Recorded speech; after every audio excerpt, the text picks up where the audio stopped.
Hello friends, आज की इस वीडियो में हम पढ़ने वाले हैं क्लास 11th की फिजिक्स का एक टॉपिक, वेरी इंपॉर्टेंट टॉपिक, कोणीय वेग और रेखीय वेग में संबंध। बहुत इंपॉर्टेंट टॉपिक है जिसको आज हम पढ़ने वाले हैं।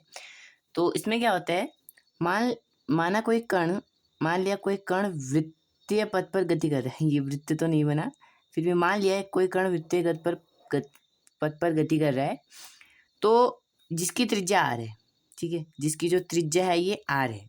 माना कोई कण वृत्तीय पथ पर गति कर रहा है जिसकी त्रिज्या r है। यदि कण डेल्टा टी समय पश्चात वृत्त की परिधि पर s विस्थापन तय करता है।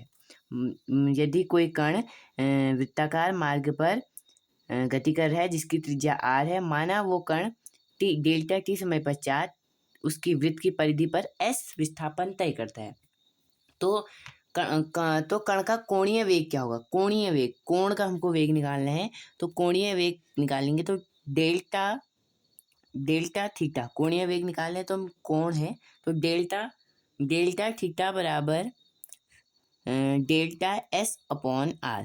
एस क्यों लिखा है, एस है विस्थापन, आर है उसकी त्रिज्या। तो कोणीय वेग निकालने के लिए delta theta equal to delta S upon delta R. अब हमको इसमें यहाँ देखो, यहाँ टी है लेकिन यहाँ टी नहीं है, तो डेल्टा टी से भाग देने पर, दोनों पक्षों पर हमने भाग दिया डेल्टा टी से भाग देने पर ये क्या हो जाएगा, delta theta upon delta T equal to delta S upon delta T R. अब टी आर, ये आर को बाहर निकाल लेंगे, delta theta upon delta T equal to 1 upon R delta S upon delta T. इतना हमने किया। तो अब क्या होता है, सूक्ष्म समय अंतराल के लिए, सूक्ष्म डेल्टा लगा है तो सूक्ष्म समय अंतराल के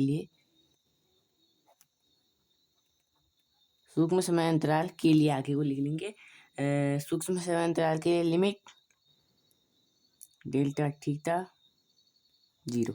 ये क्या हो जाएगा, डेल्टा हटेगा तो डी लग जाएगा, D theta upon D T equal to 1 upon R delta हट गया, D S upon D T.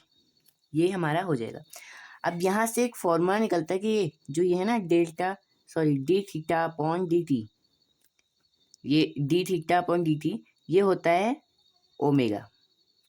D theta upon D T होता है ओमेगा और D S upon D T होता है वेग वी।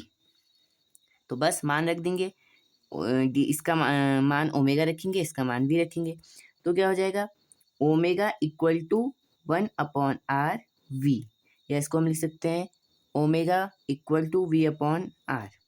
ठीक है, अब वी को वी निकालना है तो इसको इधर भेज देंगे, तो V equal to omega dot R multiply में हो जाएगा, या इसको हम v equal to omega R भी कह सकते हैं, v equal to R omega भी कह सकते हैं। तो v equal to omega R हमने ये इसको लिख दिया सदिश रूप में। अगर ये सदिश रूप में हुआ, वैसे यहाँ पर तक हमारा क्वेश्चन मतलब हमको जो सिद्ध करना था, कोणीय वेग और रेखीय वेग में संबंध हमको सिद्ध करना था, ये हमारा सिद्ध हो गया। अब सदिश रूप में अगर आ गया, सदिश रूप में, तो vector v equal to vector omega cross vector r, ये हमारा आंसर आ जाएगा। ये होगा सदिश रूप में।